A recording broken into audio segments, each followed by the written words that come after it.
അമേരിക്കയിലേക്ക് കുഞ്ഞുങ്ങളുമായി യാത്ര ചെയ്യാൻ തയ്യാറെടുക്കുന്ന മലയാളി കുടുംബങ്ങളും വിദേശത്തുള്ള മക്കളെയും ബന്ധുക്കളെയും അമേരിക്കയിലേക്ക് കൊണ്ടുവരാൻ തയ്യാറെടുക്കുന്ന പ്രവാസികളും പ്രത്യേകം ശ്രദ്ധിക്കേണ്ട ചില ഇമിഗ്രേഷൻ യാത്രാ കാര്യങ്ങളാണ് ഇപ്പോൾ ചർച്ചയാകുന്നത്. കുട്ടികളുടെ വിസ അപേക്ഷയിലോ യാത്രാരേഖകളിലോ ഉണ്ടാകുന്ന ചെറിയ പിഴവുകൾ പോലും യാത്ര വൈകാനും അധിക രേഖകൾ ആവശ്യപ്പെടാനും ചില സാഹചര്യങ്ങളിൽ വിസ നടപടികൾ സങ്കീർണമാകാനും കാരണമായേക്കാം. അതുകൊണ്ട് കുട്ടികളുമായി അമേരിക്കയിലേക്ക് യാത്ര ചെയ്യുന്നതിന് മുൻപ് മാതാപിതാക്കൾ എന്തൊക്കെയാണ് ശ്രദ്ധിക്കേണ്ടത് എന്ന് വിശദമായി നോക്കാം. ആദ്യം ശ്രദ്ധിക്കേണ്ടത് കുട്ടികളുടെ വിസ ഇന്റർവ്യൂ സംബന്ധിച്ച കാര്യങ്ങളാണ്. മുൻപ് ചെറിയ പ്രായത്തിലുള്ള കുട്ടികൾക്ക് ചില സാഹചര്യങ്ങളിൽ ഇന്റർവ്യൂ വേവിയർ അഥവാ നേരിട്ട് ഇന്റർവ്യൂവിൽ പങ്കെടുക്കേണ്ടതില്ലാത്ത സൗകര്യം ലഭിച്ചിരുന്ന സാഹചര്യങ്ങൾ ഉണ്ടായിരുന്നു. എന്നാൽ ഇപ്പോഴത്തെ US വിസ നടപടികളിൽ വയസ്സിന്റെ അടിസ്ഥാനത്തിൽ മാത്രം ഇന്റർവ്യൂ ഒഴിവാക്കാമെന്ന് കരുതുന്നത് സുരക്ഷിതമല്ല. അതിനാൽ കുട്ടിയുടെ വിസ അപേക്ഷ സമർപ്പിക്കുമ്പോൾ ആ അപേക്ഷയ്ക്ക് ഇന്റർവ്യൂ ആവശ്യമുണ്ടോ എന്ന് ഔദ്യോഗികമായി പരിശോധിക്കണം.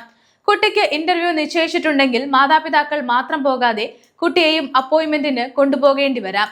കുഞ്ഞിന് ഏതാനും മാസങ്ങൾ മാത്രമാണ് പ്രായമെങ്കിലും അപ്പോയിന്റ്മെന്റ് നിർദ്ദേശങ്ങളിൽ കുട്ടിയുടെ നേരിട്ടുള്ള സാന്നിധ്യം ആവശ്യപ്പെട്ടിട്ടുണ്ടെങ്കിൽ അത് പാലിക്കണം.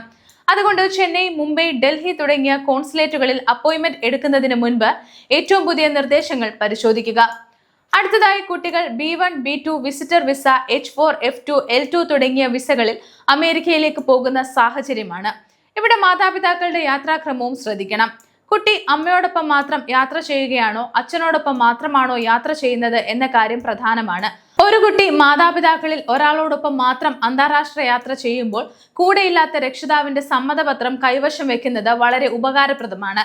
പ്രത്യേകിച്ച് കുട്ടിയുടെ യാത്രയെക്കുറിച്ച് മറ്റേ രക്ഷിതാവിന് എതിർപ്പില്ലെന്ന് വ്യക്തമാക്കുന്ന കൺസെന്റ് ലെറ്റർ ആവശ്യമായ സാഹചര്യങ്ങൾ ഉണ്ടായേക്കാം.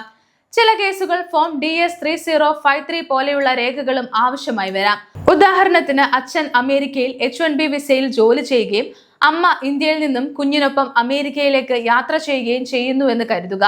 അത്തരം സാഹചര്യങ്ങളിൽ യാത്ര ചെയ്യുന്ന രക്ഷിതാവിന്റെ കയ്യിൽ കുട്ടിയുടെ ജനന സർട്ടിഫിക്കറ്റ്, പാസ്പോർട്ട്, വിസ, കൂടെയില്ലാത്ത രക്ഷിതാവിന്റെ സമ്മതപത്രം തുടങ്ങിയ രേഖകൾ ഉണ്ടെങ്കിൽ ബോർഡർ പരിശോധനാ സമയത്ത് കാര്യങ്ങൾ കൂടുതൽ എളുപ്പമായേക്കാം. എന്നാൽ എല്ലാ യാത്രകൾക്കും DS 3053 നിർബന്ധമാണെന്ന് കരുതരുത്. നിങ്ങളുടെ സാഹചര്യത്തിനും യാത്രാക്രമത്തിനും ബാധകമായ രേഖകൾ ഔദ്യോഗികമായി പരിശോധിക്കണം. കുട്ടിയുടെ വിസ അപേക്ഷയിൽ മറ്റൊരു പ്രധാന കാര്യം ഫോട്ടോയാണ്.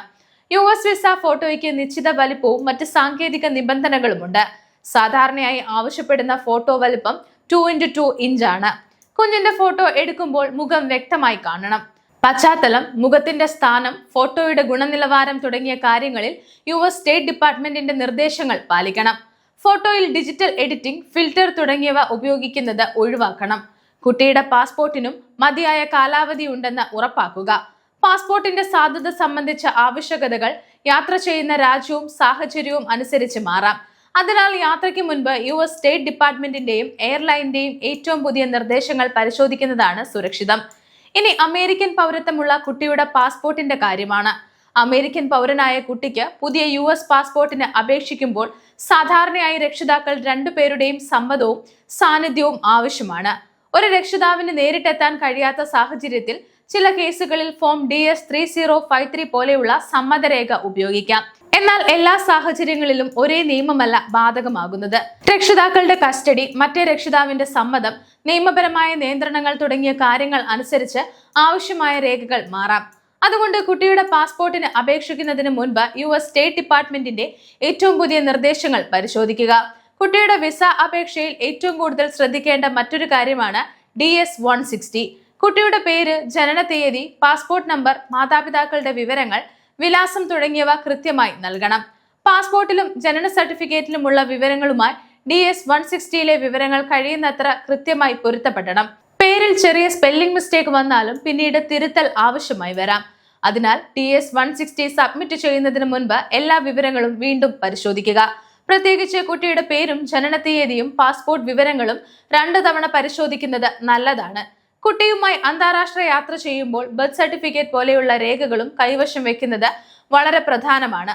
പ്രത്യേകിച്ച് കുട്ടിയും മാതാപിതാക്കളും തമ്മിലുള്ള ബന്ധം തെളിയിക്കേണ്ട സാഹചര്യമുണ്ടെങ്കിൽ ഇത് സഹായകരമാകാം. പേരുമാറ്റം, വിവാഹമോചനം, കസ്റ്റഡി തുടങ്ങിയ പ്രത്യേക സാഹചര്യമുണ്ടെങ്കിൽ അതുമായി ബന്ധപ്പെട്ട രേഖകളും കൈവശം വെക്കുന്നത് നല്ലതാണ്. കുട്ടി മാതാപിതാക്കളില്ലാതെ ഒറ്റയ്ക്ക് അമേരിക്കയിലേക്ക് യാത്ര ചെയ്യുന്നുണ്ടെങ്കിൽ എയർലൈൻ കമ്പനികൾക്ക് പ്രത്യേക നിയമങ്ങളും നടപടിക്രമങ്ങളും ഉണ്ടാകും. ഓരോ എയർലൈനിന്റെയും പരിധിയും നടപടികളും വ്യത്യസ്തമായിരിക്കും.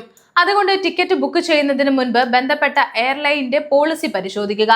ആവശ്യമായ concern letter, identification document, emergency contact details എന്നിവ മുൻകൂട്ടി തയ്യാറാക്കി വെക്കുക. ഇനി മലയാളി കുടുംബങ്ങൾ ശ്രദ്ധിക്കേണ്ട പ്രധാന കാര്യങ്ങൾ എന്തൊക്കെയാണെന്ന് നോക്കാം. അമേരിക്കയിലേക്ക് കുഞ്ഞുമായി യാത്ര ചെയ്യാൻ തയ്യാറെടുക്കുന്നവർ ചില കാര്യങ്ങൾ പ്രത്യേകമായി ശ്രദ്ധിക്കുക. 1. കുട്ടിയുടെ വിസയ്ക്ക് ഇന്റർവ്യൂ ആവശ്യമുണ്ടോ എന്ന് ഉറപ്പാക്കുക.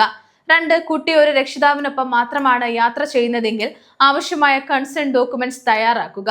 3. കുട്ടിയുടെ passport, visa, DS-160, birth certificate എന്നിവയിലെ വിവരങ്ങൾ കൃത്യമായി പരിശോധിക്കുക. 4. കുട്ടിയുടെ ഫോട്ടോ US വിസയുടെ ഔദ്യോഗിക നിബന്ധനകൾ പാലിക്കുന്നുണ്ടെന്ന് ഉറപ്പാക്കുക. 5. കുട്ടി ഒറ്റയ്ക്ക് യാത്ര ചെയ്യുന്നുണ്ടെങ്കിൽ എയർലൈനിന്റെ റൂൾസ് മുൻകൂട്ടി പരിശോധിക്കുക. 6. യാത്രയ്ക്ക് മുൻപായി embassy, state department, CBP, airline എന്നിവയുടെ ഏറ്റവും പുതിയ നിർദ്ദേശങ്ങൾ പരിശോധിക്കുക. കുട്ടിയുമായി അമേരിക്കയിലേക്ക് യാത്ര ചെയ്യുമ്പോൾ വിസ ലഭിച്ചതോടെ എല്ലാ കാര്യങ്ങളും കഴിഞ്ഞുവെന്ന് കരുതരുത്. വിമാനത്താവളത്തിലെ ചെക്ക് ഇൻ മുതൽ അമേരിക്കയിലെ പോർട്ട് ഓഫ് എൻട്രി വരെയുള്ള വിവിധ ഘട്ടങ്ങളിൽ പാസ്പോർട്ട്, വിസ, യാത്രാരേഖകൾ, രക്ഷിതാക്കളുടെ സമ്മതപത്രം തുടങ്ങിയ രേഖകൾ ആവശ്യമായി വരാം. അതിനാൽ അവസാന നിമിഷത്തേക്ക് കാത്തിരിക്കാതെ എല്ലാ രേഖകളും നേരത്തെ തയ്യാറാക്കുക. നിങ്ങളുടെ കുട്ടിയുടെ പ്രത്യേക സാഹചര്യത്തിൽ എന്തെങ്കിലും നിയമപരമായ സംശയമുണ്ടെങ്കിൽ യോഗ്യനായ ഇമിഗ്രേഷൻ അറ്റോർണിയുടെയോ ബന്ധപ്പെട്ട സർക്കാർ ഉദ്യോഗസ്ഥരുടെയോ നിർദ്ദേശം തേടാവുന്നതാണ്. ഇതേക്കുറിച്ചുള്ള അഭിപ്രായങ്ങൾ താഴെ കമന്റ് ചെയ്യുക. US വിസ, ഇമിഗ്രേഷൻ സംബന്ധിച്ചുള്ള വാർത്തകൾ അറിയാൻ ഗ്ലോബൽ സമയം സബ്സ്ക്രൈബ് ചെയ്യുക.